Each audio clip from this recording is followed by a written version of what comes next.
Welcome to the 2025 Precision Fuel and Hydration IRONMAN 70.3 World Championship in beautiful Marbella, Spain. Today, over 2,600 women from around the world will kick off in the quest to crown a brand new IRONMAN 70.3 World Champion. And that's not all. Today, we will conclude the 2025 IRONMAN Pro Series and hand out the title that goes with it. Today, I'm in studio joined by the one and only 2007 IRONMAN 70.3 World Champion Marinda Carfrae, and I'll have guests throughout the day, including five-time IRONMAN World 70.3 World Champion Daniela Reef. I'm Michael Lovato. Marinda, I cannot wait to watch the action unfold today. How about you? Yeah, so we have Taylor Knibb in the pearly gold, Kat Matthews in powder blue. That's right, and then we've got Lucy Charles Barclay. She's rocking the violet or the purple color there. Paula Finlay in orange, and then two green caps. Ellie Salthouse and Caroline Pohl. And then in the pearly silver, we have Grace Tech and Marjolaine Pierre. Then in blue, India Lee from Great Britain, and Solveig Loveseth. That's right, our world champ. Yeah, then we have the two short course athletes, Georgia Taylor-Brown in orange and Jess Limeth. Look for Jess to go with Lucy Charles Barclay. She's in the hot pink. And now we are just seconds away here from kicking off this beautiful race as the women line up for that beach start. They come running into the water, one of the most dramatic ways to start a race. They are all intense and ready to go. We know as you're facing right now, Taylor Knibb all the way to the right, Lucy Charles center left. Look for these caps. We'll do the best to call them out. We've got a crew out there as well helping us, Rennie. It's almost go time. It's almost go time. The ladies are ready. Final moments, final last breaths, and they are off. They are off. With that, of course, our Precision Fuel and Hydration IRONMAN 70.3 World Championship is underway. The Roca swim one lap in this beautiful 67-degree water here. They are kicking it off in style. And Rennie, I expect, as always, to be absolute fireworks as we watch who can go with Lucy Charles Barclay, who wants to, who dares to, and also who can. We all want to, don't we? I think everyone would love to, but yeah, this is a one-lap course, 1.2 mile, that's 1.9 kilometers. The athletes will be going 300 meters directly out before they make that first left-hand turn, and then another 345 meters before the next turn buoy. But yeah, we see a pink cap at the front of the race already in second place. Now I have to pull up my cap colors again to call out who that might be, but most likely Jess Limeth sitting in second, most likely. I would say Lucy Charles Barclay probably got out to a good start there. I didn't catch her cap color, but Lucy Charles Barclay, again, she's in that violet cap.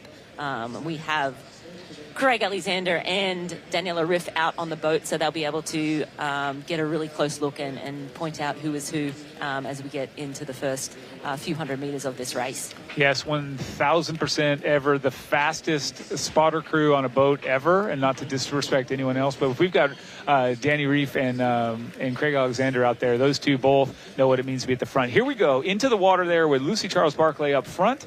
And Jess Limeth, the hot pink cap sitting on her feet. So this is exactly what was to be expected, but you see Lucy just edging away from Jess there. You want to be right on those feet so that you could at any moment reach out and touch them. And right now it looks like a half a body length, which is kind of going out to a body length. So Jess desperately trying to get back onto Lucy Charles Barclay's feet. No easy feet.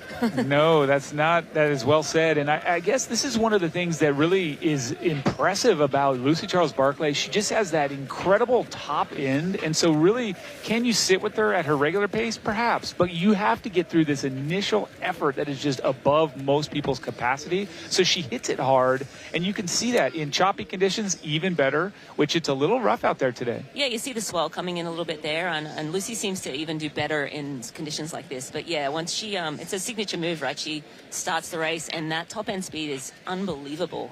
Every athlete is trying their best to sprint out that first 150 meters and establish themselves. But Lucy just does it better than anyone else. She really does. And it is no disrespect to any of the swimmers, because we have so many exceptional world-class and high-caliber swimmers. There are here some from the short course, some experienced long course athletes, but it really is just what we're used to seeing. seeing.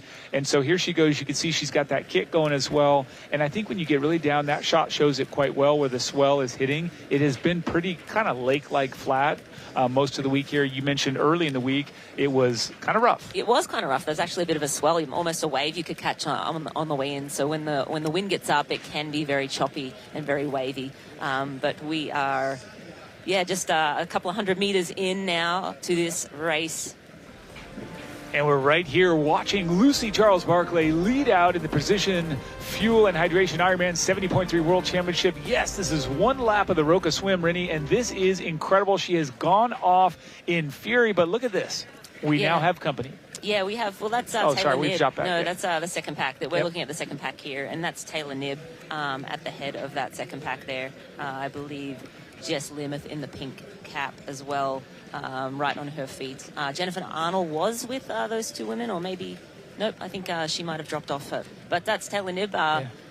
Leading that chase right now. We don't know what that break is. I think Crowe and Denny might be able to get a split for us at some point. But yeah, it's 25 meters.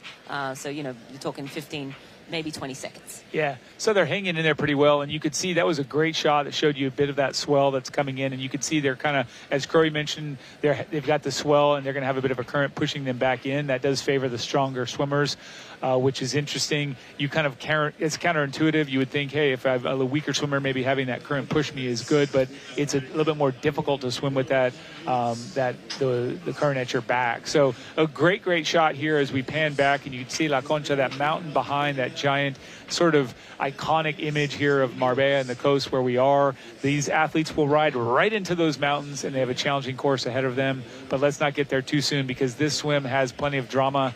We mentioned, you said it, Kat Matthews. Where is she now? Yeah, so Kat Matthews at this point, I believe that might be Jennifer Arnold. You see that lone swimmer between the two packs, but I believe Kat Matthews is in that main chase. So we have Lucy Charles Barclay out front, then we have Jess Limeth and my brain is blanking, and Taylor Knibb second in that second chase, or first chase I should say, and then the main group, it has all the rest of the contenders. You'd have Solvi in there, you have Kat in there. I don't know that Solvi's in there, but I would guess. It seems like it's a big pack, but we'll have Denny and Crowe down there, and they'll get closer eyes and maybe a split for us before they get out of the water. The ladies now on that back straight, so it's a 520 meter straight. They're going to take a right-hand turn 340 meters back in toward the beach, and then a left-hand turn to go into T1, 200 meters into shore. So right now they're on that long straightaway, the longest stretch of this race, and as you said, like into the swell, so sort of tougher for the weaker swimmers, better for the stronger swimmers, but you see everyone. You see Lucy going up and down on that swell now, and it's a different style of swimming when you're swimming in these conditions, Michael. It is, and it's great to see. I mean, I think it's great to see. We always like the most challenging conditions you can have at an Ironman 70.3 World Championship. Here you've got Lucy Charles Barclay from Great Britain, and you did notice, and I think it's worth mentioning again, you do notice that she is in fact in that purple cap, but some of our highlighted athletes we talked about earlier didn't make it with their seeded cap. We ended up seeing that Solveig has shown up in a white cap, and then we also have Georgia Taylor Brown in white as well. They did not have their seeded caps, and we're getting reports also that Kat is currently in 7th place, sitting in a great spot. I think 7th place for her. Wow.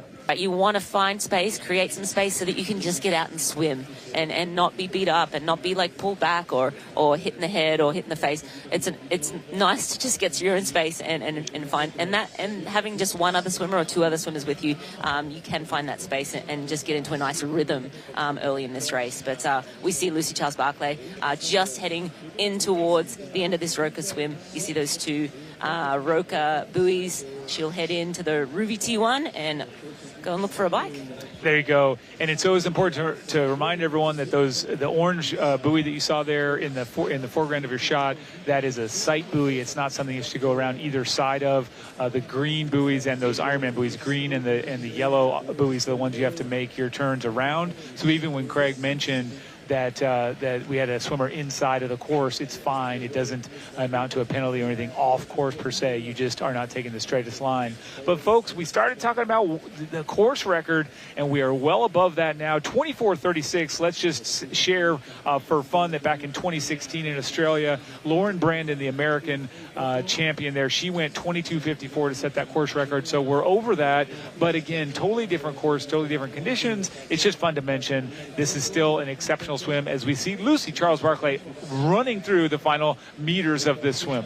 Yeah, there's a shallow section. The athletes will be able to stand up a little bit early there, but we see Lucy Charles-Barclay now into Ruby T1, and she will make her way along the amateur racks to the pro racks there and look for a bike. And this is where we are waiting for the splits. So These now, splits, yeah. if the splits, we would love to see what's going on.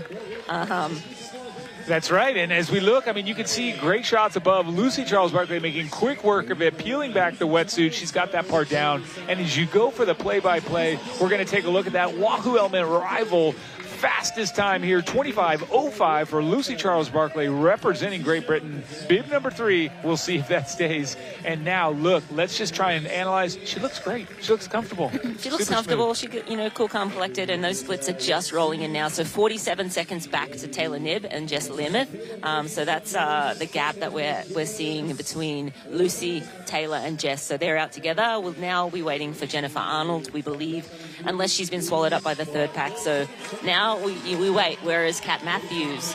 Where is Ellie Salthouse, Paula Finlay, Solby Ludsteth, Marjolaine Pierre, the other athletes that we'll be keeping a keen eye on. But Lucy Charles-Barclay, she is off. She got something in her mouth. Was that food or gloves? I couldn't tell. Like gloves, it did look like gloves. But it's always fun to see what people do, what they want to take care of on the bike, what you're capable of doing on the bike. But that was a great transition as she runs again that section we saw on the red carpet, making her way to the mount zone. Now we're looking at Taylor Knibb, the American athlete, the 3-time Ironman 70.3 winner. Will she make it 4 today? She's 47 seconds down, close enough, of course, to catch up. And she does like to catch up. She does like to catch up. So this bike courses are flat for around 5K before they get into the mountains, so the athletes will get to settle in. But we are looking at Taylor Knibb now. She is notorious for taking her time in transition. I don't know if it's taking time or not, but she takes the time to put her socks on in transition. Yes. That's something that she won't have to do in Ruby T2, so a quicker T2 generally, but she's letting Jess Limeth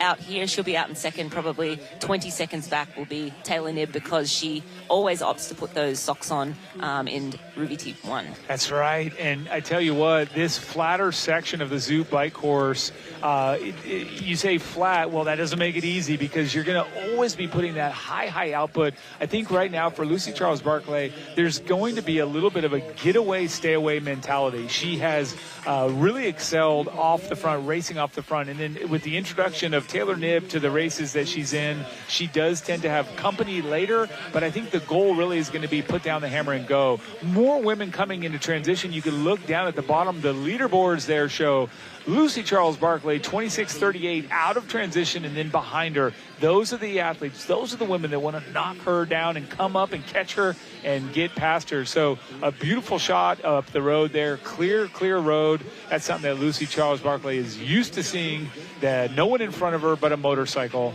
And I tell you what, it does not disappoint. It gets me very excited to see when an athlete comes in great form and just really tackles it like this. Yeah, not unfamiliar territory for Lucy Charles-Barclay leading this race. But again, she has Jess Limeth and she has Taylor Knibb chasing her keenly. Jess Limeth only 30 seconds behind at the bike start. So just making a little bit of time up, and Taylor 45 seconds at the bike start. So, we see Taylor right now. She's making a move on Jess Limeth. So now has caught up that 10 seconds and will go around Jess. Again, first 5K or so of this bike course relatively flat before the ladies hit their climbs, and that's where we believe things will start to shake up. Yes, things always shake up a little bit later there. You start going uphill like that. And just a couple words there as we saw that pass, do you think, Vinny, or just acknowledgement? I think probably a couple of words there. Let's go and catch Lucy most likely. I think a lot of these women race against each other throughout the year, and so there's a lot of good camaraderie between the athletes. Taylor's used to being around Jess.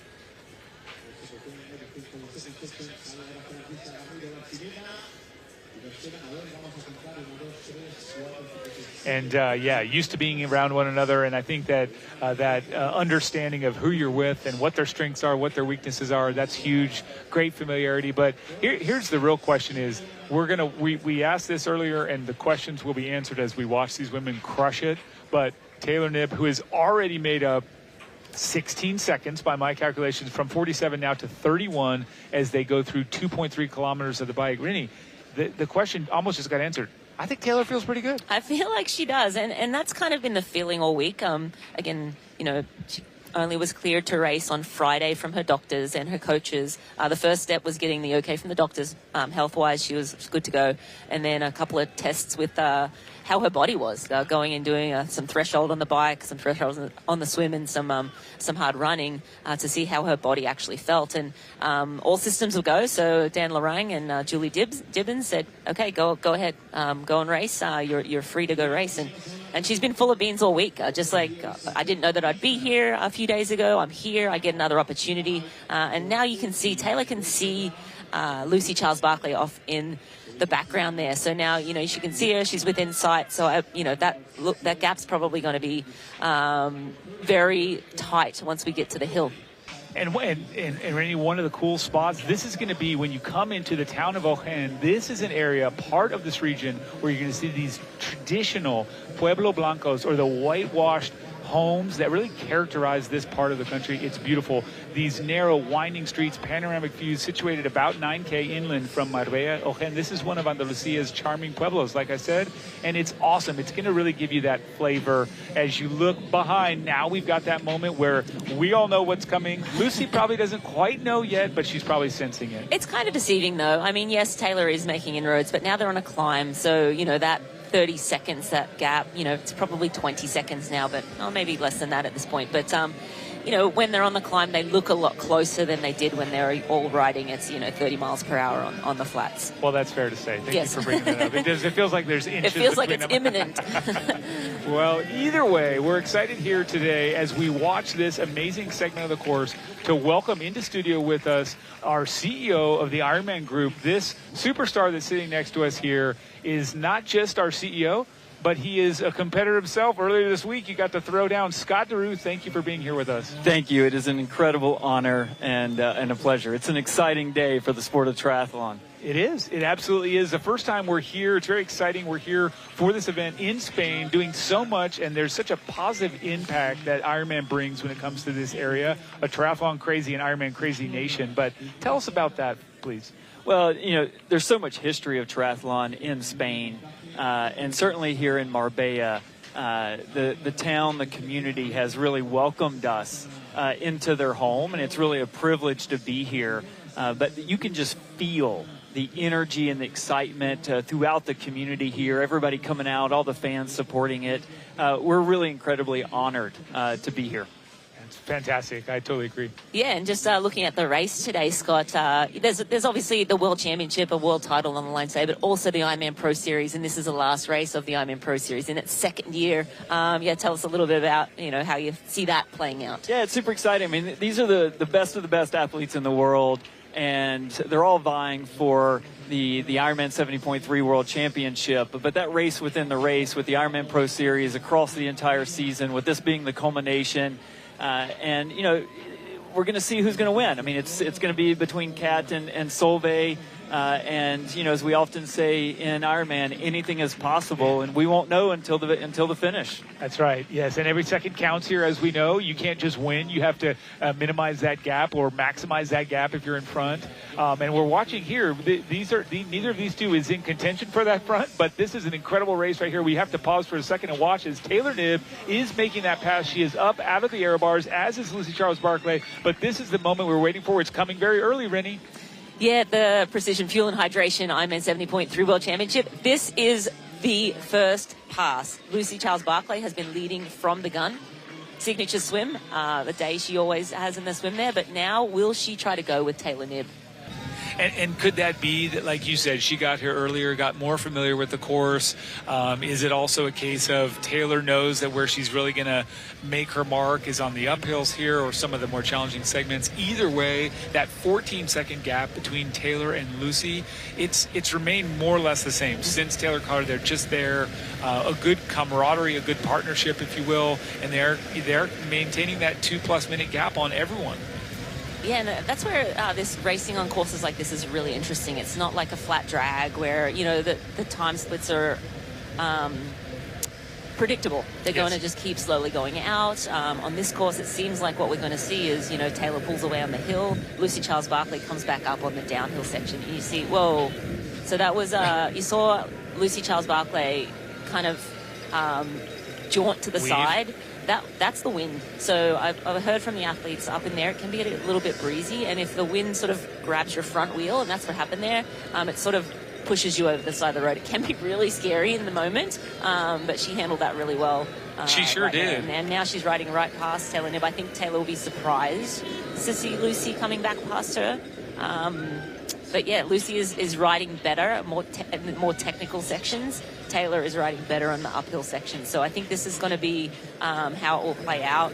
Again, we're still early in the bike course. We're only at 27 kilometers, so almost a third of the way through this bike course. But yeah, at this point, Lucy really hanging in there and doing a great job in the technical sections. Absolutely. Well said. We went at the 27-kilometer mark. We went to now where Lucy Charles was the second behind. Boom, she just passed. And here's what's interesting as well. There's such a mental component or emotional component as well. I think when Lucy got caught by Taylor, there was that deflation, right? Oh, man, I'm gone. I'm down a little bit. But then she doesn't ride away. She gets a little bit more confidence, as you had said, a little bit more belief. And then Taylor got away, probably had that confidence, and now you see it where they both looked at each other at that pass, and they're now thinking, okay, now this is our race. We need to stay together. No one's getting dropped here. Let's get away from the rest of the field. Let's run away from those 114 runners behind us. Let's ride away from them. You know, Michael, I like to think that, but also these two are fierce competitors. Yes. I think they're looking at each other and like, okay,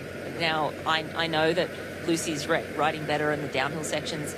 I need to really punch an uphill section and get away, get out of sight, out of mind, and I need to take risks. If I'm Taylor Knibb, that's what I'm thinking. It's a race for a world title. I don't know that they're friends right now. You know, we have Marjolaine Pierre on screen right now, and another great little runner who could factor at the end of the day. Again, it'll be an interesting run battle when they get down here back into town and onto the Hoka Run course. Yeah, she will. Marjolaine she's 5 minutes 40 back at the moment. She will like that run course. I think flat like in Nice. She's a great runner too, but I think she's having a good race. After Kona not having her best, I think she definitely is showing strength again on the bike, and that's what makes her happy, right? She said she's here. She mentally also had to struggle a bit, was a bit disappointed for her performance in Kona, and now, I'm interested what she can do today. As the athletes roll through Monda, the pueblo here, we have so many beautiful aspects, beautiful small towns. Also, when we were sitting with Scott, he mentioned how this is just a very passionate triathlon community, region, country overall, and it really rings true. You see folks coming out, and they really love this sport, and I think that you'll see that a lot on our Hoka Run course. Right now, we are continuing to see a lot of the same. Taylor Knibb leading Lucy Charles-Barclay. Will that continue to be the tone of our race, or will we see a shakeup? Let's stick around to find out.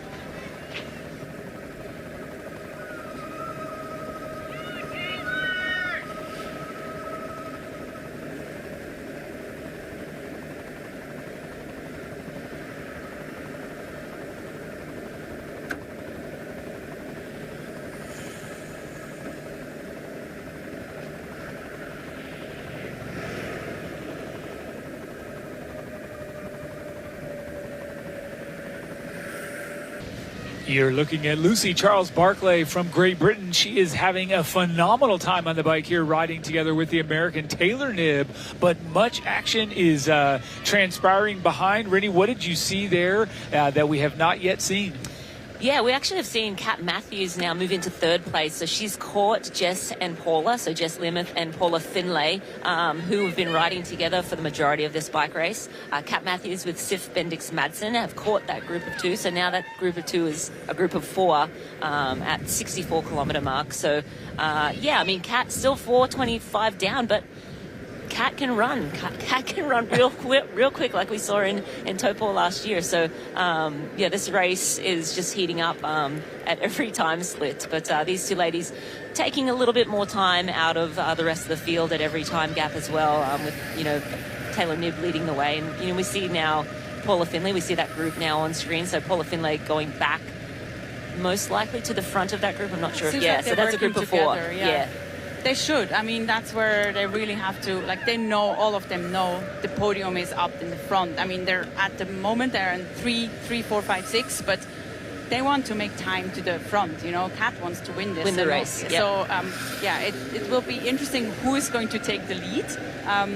So at the moment, it looks like Sif Bendix Madsen is going to the lead right now. Yep. She's going for it. And this section is, it's actually the last uphill section. So they have about maybe 6 to 8K to go on the uphill. And then from there is really just downhill. There's not going to be, you know, too much pedaling. It's just going to be holding the bike and not trying to, just trying to go fast. We talked about this earlier when we were saying Lucy Charles-Barclay felt grateful to be here. Well, I believe she really is. But when you talk about Bendix Madsen, truly she's going to feel absolutely grateful, having missed an entire year. Racers miss racing. Professional athletes need to be doing their job. It's very hard to set an entire year off the race course. So you also wonder, and I mention that because I think there's going to be that extra special effort and sort of just ability that comes from really truly being grateful here again, finally on the race course, and it's on the biggest stage. You're just hungry, I think, after you've had to have some time off. You're just hungry and you're willing to hurt more, you know, like you're willing to put more on the line when you don't, you know, you definitely don't take it for granted. Yeah, but also grateful means being happy, right? And that means that happiness can bring you joy and bring you also motivation and just take a little bit, maybe the pressure off if you're realizing, hey, I'm here and I'm just going to do the best. And I think as we see Taylor now, I think it's not long. I think she already get out of her shoes? She must change she will, oh yeah, and here she goes. Let's get right on down to Craig Alexander, who's in T2. Take it away, Craig. Yeah, thanks, Michael. We're standing, I feel like I'm almost standing in Taylor Knibb's transition box, but we can see Taylor now running across. She's gapped Lucy by probably, maybe only 5 or 6 seconds.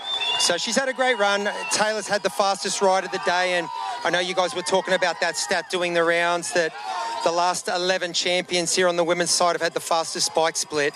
So she's accomplished that. That's mission 1 today. But I tell you what, she's going to have to outrun Lucy Charles-Barclay and maybe a couple of others to take the title today, as we see Lucy now racking her bike right next to Taylor. So they're right next to each other. The atmosphere down here, mate, is absolutely electric. The crowd is about 5 deep along the whole transition fence. And it looks like Taylor's going to have the quickest transition here, but we know Lucy Charles-Barclay is in pretty good run form. She won those two T100 races earlier this year on the run. As we see Taylor struggling a little bit with her shoe, and now she's off. So Taylor's first out onto the run course. Lucy won't be far behind. Taylor came back to actually throw her stuff back in the bucket, and Lucy Charles-Barclay's hot on heels, about 10 seconds down, and we have a race on our hands, guys.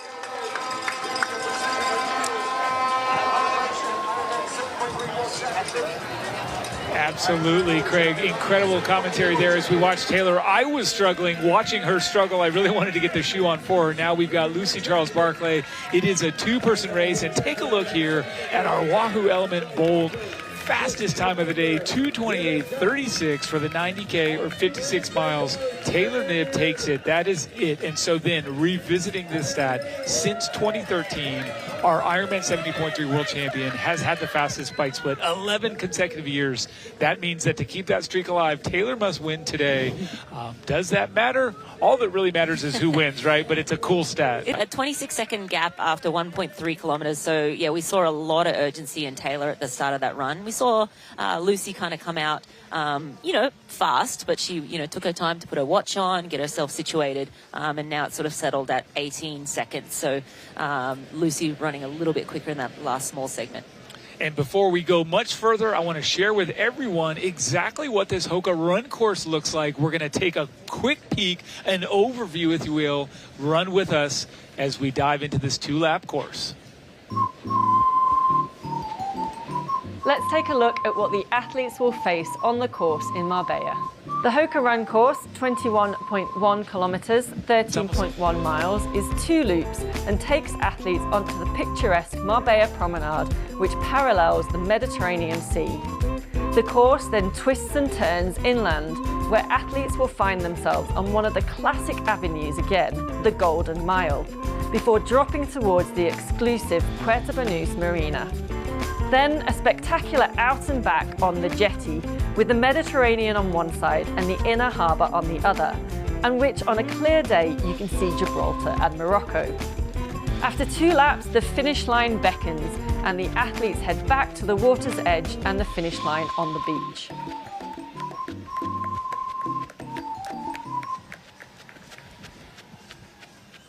And there you have it, a great overview of our 2-lap Hoka run course. We are with Lucy Charles-Barclay on camera, but here in studio, we are honored to be joined by the premier Spanish Ironman professional triathlete who was meant to start, unfortunately did not start, but her lack of starting is our gift here. We have Marta Sanchez, a 2-time Ironman winner, 2-time Ironman 70.3 winner. Thank you for being with us today.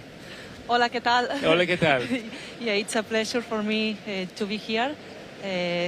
Since I'm not racing, but at least I wanted to be here to cheer. And yeah, it's a different way to be and be part of this course. And yeah, I'm really excited right now and a bit nervous seeing again these 2 amazing women put this battle like we saw just a month ago in Kona. So I'm really glad that they came here. And Marta, so far in this race, any surprises or what are your thoughts on the race so far? I mean, yeah, I came here in summer to check, and the bike course, I've just seen it's been brutal. So I think that we are going to see now how they feel after this challenging and different bike course, I will say. But everything is coming pretty close right now. We've seen now Kate Matthews, it's just 3 minutes behind, but still Taylor and Lucy 20 seconds apart. So I think that until the end, everything is quite open. Wide open. I think I completely agree with you. And so you came here, you got to test the course. What do you think? Did you run after riding? Did you get to test that? Yeah, I actually ran, but it was for me go and back for the sand place. Like I thought that it was like the previously year. So for these World Champs, they changed a little bit the run course. So I think that now it's more hilly, as we can see right now. And what I feel from that time, and I think that here you can feel also that you are near the sea, so you can feel the fresh, but still it's humid. So you really need to think about the hydration.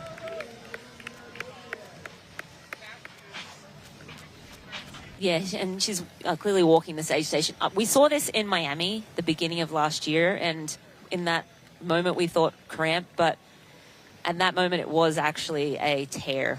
So it looks to be similar situation. She sat down for a moment. We saw as we were in break, she sat down and sort of tried to rub it out a little bit. She is hobbling along, trying to continue. If it's a cramp, generally you can work through it and keep going. But if it's a tear, that's a different story. That's sort of game over. Right now, she's being very brave. She is in 3rd place at the Ironman 70.3 World Championship. She went out super hot, but you can see in that stride, there's definitely a limp, and she's not running. She's basically hobbling along on the course now. Just devastating. I think everybody in the booth here, just devastated for Kat to see that happen, or any athlete. Absolutely. It caught us all off guard as well because it came on so suddenly. And I'll say that what I see now is that she does appear to be shifting from I'm going for the win to let me jog this in and stay in front of Solveig and possibly win the Ironman Pro Series. There are different outcomes maybe that you're going to have to focus on, but that's what it felt like when you saw her go to the jog. Let me not drop out. Let me keep moving, as we now have more drama up front as these two women roll through and hitting right here in Puerto Banús. This is a very cool part of the course as we look at Taylor Knibb losing some of her lead and about to see Lucy Charles-Barclay roll up on her shoulder. Plenty of drama, plenty of excitement. Not the type we expected, but here on the right side you'll see Kat limping along, about to get caught as well. Yeah, I believe that's Jess Limouth running past Kat Matthews. The pat on the back, again, a great camaraderie amongst this women's field, as always. But yeah, Kat bravely continuing on, doing her best to stay in this race. If it is a cramp, she might be able to run through it. If it is a tear, it might be something. And we're early in this race. It's not like she's got 2K to go. She can hobble in. It's 15 kilometers. It's a long way to still run. But we are looking at the lead of this race right now. Lucy Charles-Barclay is about to take the lead once again at this Precision Fuel and Hydration Ironman 70.3 World Championship. We have Taylor Knibb, Lucy Charles-Barclay. They are shoulder and shoulder in the early stages of this run. 6.8 kilometers in right now, and shoulder to shoulder. Shoulder to shoulder, and these two champions have done this before. They're no strangers to the battle. They both love it, and neither one is going to submit or surrender. We have what we expected. There's the pass. Lucy Charles-Barclay edging in front. Taylor Knibb now on the second position. Martha, we were talking about how that can be a power position to be able to watch, but I don't know. This feels like a power shift. What do you think? I mean, this is really incredible. We are seeing both parts of the sport, that these two girls fighting again. Like, wow, this is, I mean, my goosebumps. Goosebumps. Like, they are putting really a show here in Marbella in a World Champs. These two ladies that just one month ago they were doing the same, pushing each other, this physical and mentally game. Now it's Lucy who's taking the lead, and in the other side we're seeing Kat Matthews that, it's such a shame. I don't know really now in his head what's happening. I think all we athletes at the highest level at some time we've been through this and thinking if we can make it to the finish line or if something bad, but it's a shame, but it's really good to see that how these ladies are showing up here and pushing beyond limits. Yeah, for her it was hard to get into this race. She was mentally unsure how it's going to play out, and I'm sure she's happy with how it's playing out at the moment. And I wouldn't be surprised if she's really like a lot. I mean, she has a lot of pressure. She's a 2 times, Ironman and Ironman 70.3 world champion, so 2 world titles. This is going to be her 3rd world title, so the 2nd in 70.3.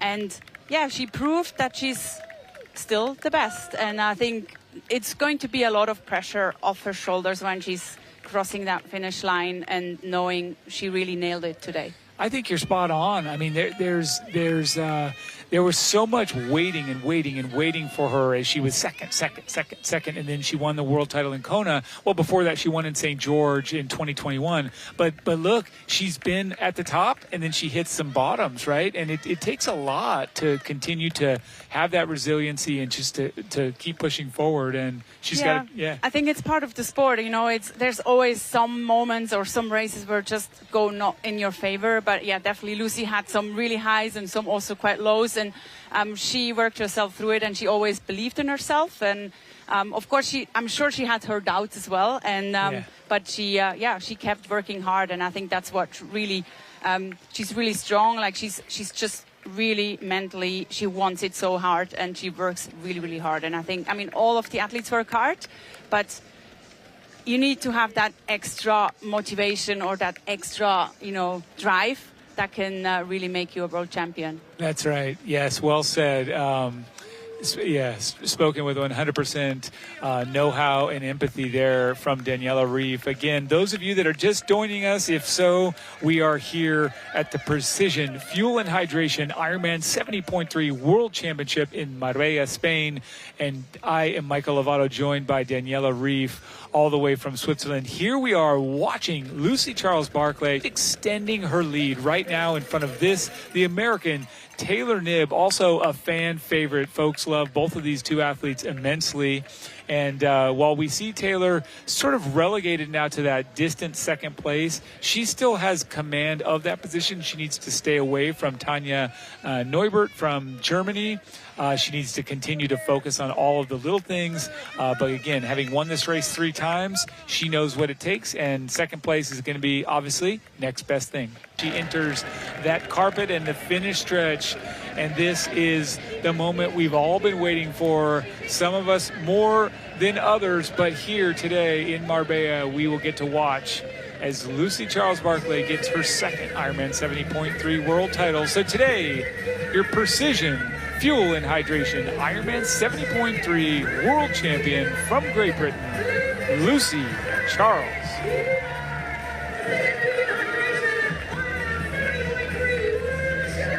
She did it again. She did it again. Coming under, look at that, with the Wahoo Element Rival split today, 1:17.14. Lucy Charles-Barclay, a champion, and look, she's elated as she should be. What a turn from a month ago. This woman now on top once again. Taylor Knibb coming in second. It's not going to be her best performance ever, but I think she can be really, really proud. She turned it around, she showed up, and she showed a super performance. I think the field was so stacked today, and I think we see she will win a few more, I'm sure, yes. And many more. And I think this second place is very well deserved, very, very well fought, and it's good to see her back racing as well and crossing that finish line. Fantastic result here. Precision Ironman 70.3 World Championship runner-up from USA, Taylor Knibb.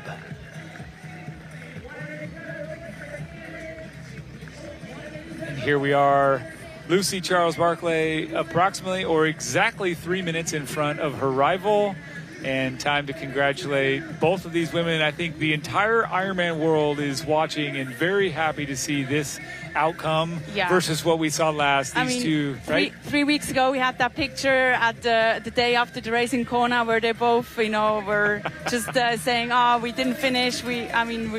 She should be very proud. Her second Ironman 70.3 ever, and it results in a podium at the World Championship. So great stuff as she rounds that final turn into the finish area.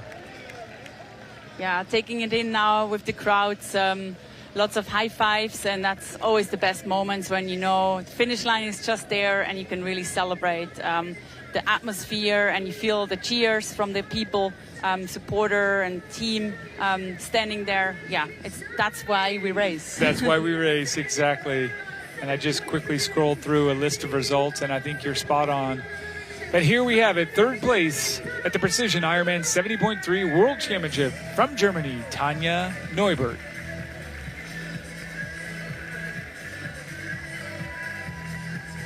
I would like to thank you and everyone for watching the 2025 Precision Fuel and Hydration Ironman 70.3 World Championship Women's Race. You can watch on-demand replays of all Ironman Pro Series broadcasts exclusive in the U.S. and Canada. Sign up for Outside Plus today. Globally, you can watch at proseries.ironman.com, Ironman Try YouTube channel, or any of our global distributors.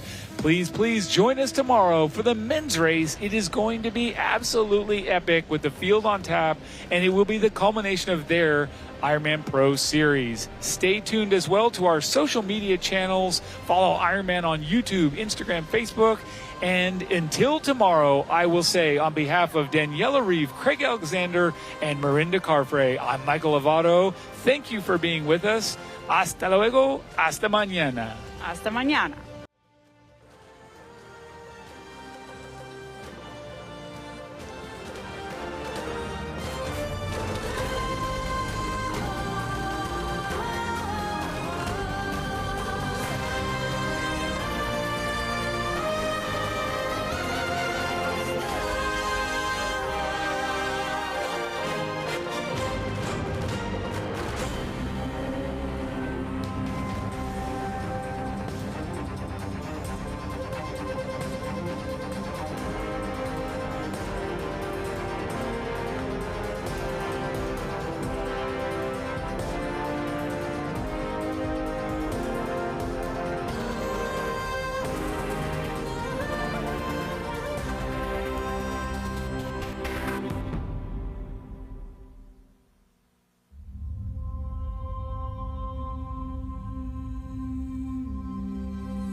copyrighted broadcast of World Triathlon Corporation may not be retransmitted, reproduced, rebroadcast, or otherwise distributed or used in any form without express written consent of World Triathlon Corporation.